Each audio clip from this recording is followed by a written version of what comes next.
Madam Chair, mga kapwa ko mambabatas at sa mamamayang Pilipino, isang makatarungang araw po sa ating lahat. Muli tayong naririto ngayon upang talakayin ang isa na namang impeachment complaint mula sa taong bayan. Isang reklamong inihain ng 45 individual mula sa iba't ibang sektor ng ating lipunan para sa impeachment ng pangalawang Pangulong, si Vice President Sara Duterte. Hindi na ito bagong usapin. Noong nakaraang Kongreso, isa ako sa mahigit 70 na complainant na naghain ng isang reklamo laban kay VP Sara. Sa kasamaang palad, hindi nadinig ang aming impeachment complaint at nahulog na lamang ang usapin ng impeachment sa mga teknikalidad. Kaya hindi na umusad ang proseso hanggang sa ganap na pagpapanagot kay VP Sara Duterte. Ngayon, muli akong nasa inyong harapan. Hindi na bilang complainant, kundi bilang kinatawan ng kabataan at isa sa 3 miyembro ng Kamara na nag-endorso ng panibagong verified impeachment complaint na nagsasaad ng parehong batayan para matanggal si VP Sara sa kanyang pwesto, ang kanyang pagtataksil sa tiwala ng publiko o betrayal of public trust. To refresh, Madam Chair, ayon sa Korte Suprema sa Gonzales III versus Office of the President, ang betrayal of public trust ay maituturing na gross faithlessness against public trust, tyrannical abuse of power, inexcusable negligence of duty, favoritism, gross exercise of discretionary powers, at iba pa. Mga gawain na nakakayurak sa interes ng publiko at nakakasira sa reputasyon ng opisina. Madam Chair, sa nagdaang mga buwan at taon, mula pa noong 19th Congress hanggang ngayon, it has remained clear to us that Vice President Sara Duterte has betrayed public trust, and for that reason, the people are once more charging her with the same through this impeachment complaint. Ano-ano mga ginawa niya na may tuturing na betrayal of public trust?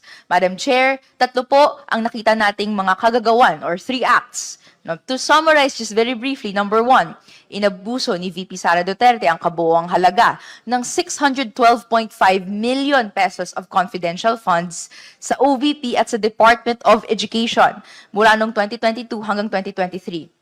Breaking it down, that's 125 million pesos in 11 days back in December of 2022, and another 375 million pesos in the OVP and 112.5 million pesos in the Department of Education in 2023. Hindi pa rin nasasagot hanggang ngayon kung paano ginastos ang pondong ito, na kahit confidential in nature ay questionable o kaduda-duda pa rin sa pamantayan ng gobyerno. Pangalawa, kaugnay sa pagiging kaduda-duda, isiniwalang bahala din ni VP Sara Duterte ang mga prinsipyo ng transparency and accountability dahil direkta niyang may mga inutos sa kanyang mga tauhan ang paggawa ng mga gawa-gawang dokumento at accomplishment reports kuno para pagmukhaing may pinatutunguhan ang limpak-limpak na pondo na nilaan sa kanyang opisina. Dito natin natimbog ang mga katulad ni Mary Grace Piatos at iba pang peking pangalan na tumanggap umano ng confidential funds. At panghuli, inabandona ni VP Sara Duterte ang kanyang tungkulin bilang halal na opisyal dahil binasta-basta niya ang otoridad at responsibilidad ng Kongreso na imbestigahan ang budget ng kanyang opisina. Sa mga sumunod na panahon, habang dinidinig ng Kamara ang budget ng OVP, mulat siyang umabsent sa budget hearings at umiwas sa pagsagot sa mga tanong na nagsisiyasat sa kung paano ginastos ang milyong-milyong piso at magkano rin ang dapat ilaan sa mga susunod na taon given yung track record ng spending. Madam Chair, anong ehemplo at mensahe ba ang pinapakita nito sa kabataan? Na ang pondo na dapat napupunta sa edukasyon, sa pagde-develop ng kabataan, ay nilustay ng dapat namumuno nito? Hindi po katanggap-tanggap. Madam Chair, sinaad po natin itong lahat sa reklamong naglalahad ng mga alegasyon o facts constituting betrayal of public trust. Ang complainants ay sumumpa din na nakabase sa personal knowledge or authentic records ang mga nilalaman ng reklamo. Sufficient in form and substance therefore ang reklamo, kaya wala pong rason kung bakit hindi dapat ito tumuloy-tuloy sa hearing proper.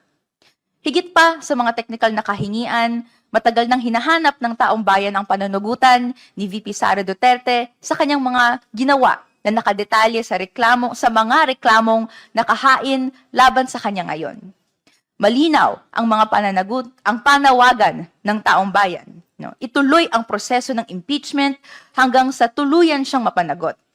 Kaya noong simula hanggang ngayon, hanggang dulo, this representation and the Filipino youth will be here, working, laying down the truth, and clamoring for justice, hanggang makamit natin ang pananagutan at pustisyang deserve ng mamamayang Pilipino. Dito po nakataya ang kinabukasan namin. Papalagpasin ba ng kamarang ito ang mga malalim at maraming alegasyon ng korupsyon?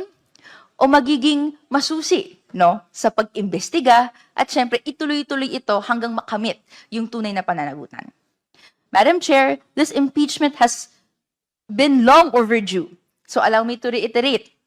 Bilang mga mambabatas, hindi dapat tayo matakot na ungkatin ang katotohanan at panagutin ang mga nasa katungkulan. Ang hiling ng kinatawang ito, let the Filipino people who suffered from disasters and lacking basic social services because of misuse and abuse of public funds see their day in court. Let the Filipino people repose their trust in a public office that deserves it and does not betray it.